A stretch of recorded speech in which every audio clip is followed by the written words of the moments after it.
Dashboard natin, hindi naman para sa atang dashboard, may makikita kang PRND. Ang P is park, kung kailan mo ipapark yung sasakyan mo.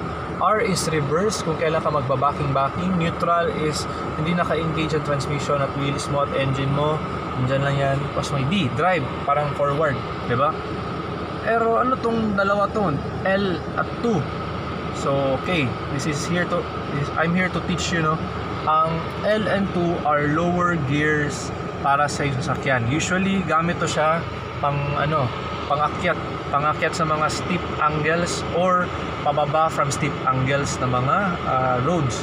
So ang 2 is your second gear according to the manual nito ng owner's manual ng sasakyan. So please read your owner's manual, ano yung mga letters dyan. Pero sa akin meron akong L and 2. Ang L is yung first gear, lowest gear. Usually ito yung paakyat para may hatak ang sasakyan, bahala na medyo mahina, high rev pero may hatak para paakyat ang sasakyan sa isang steep incline. Kung 2 naman, same thing, pero dapat may momentum ka nito para hindi naman mahirapan ang makina mo. Pero ultimately, ang gamit ito is engine braking. Especially mabilis ka or galing ka sa highway na mataas, pababa ka, kailangan mo ng engine braking, no?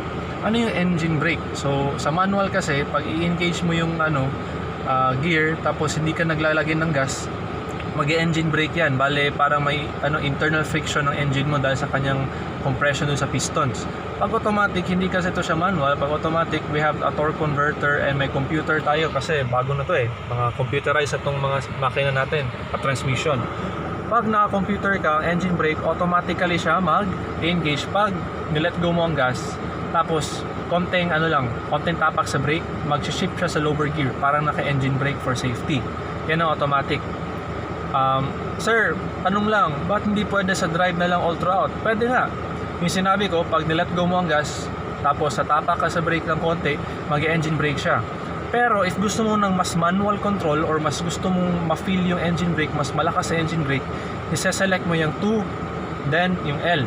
Pero may catch to or may caveat. So, huwag nyong gagawin yan pag very high speed kayo. Okay?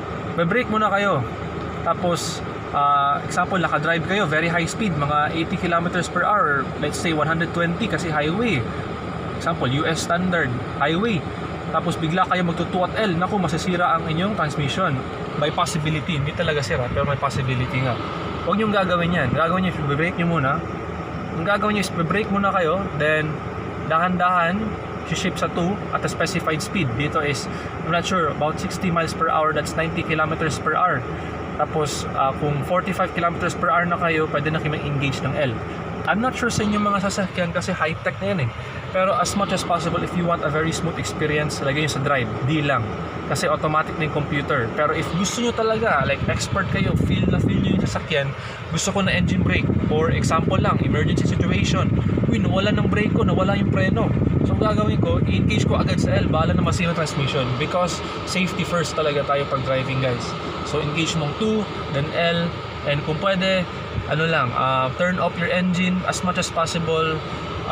Reduce the speed of your car pag wala kayong preno. Kung may preno naman kayo, huwag nyo basta-basta i-engage yung 2 at L.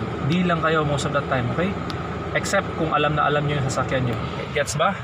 Okay? So hopefully nakatulong ako sa inyo. This is just my insights on the tutorial sa transmission, especially automatic, no? Yung mga beyond the D, yung mga 2L at ano pa yan dyan. Minsan kasi may gear shifter pa, may paddle shifter pa dito. So ako wala, yun lang. So if may paddle shifter kayo, better makokontrol nyo yung transmission, yung kanyang gear ratio with the paddle shift, parang manual lang na high-tech, parang F1. Dito, tutorial lang. So hopefully nakatulong ako sa inyo. And see you next time. Please subscribe, hit that subscribe button there, dito or sa baba. Thank you. See you next time.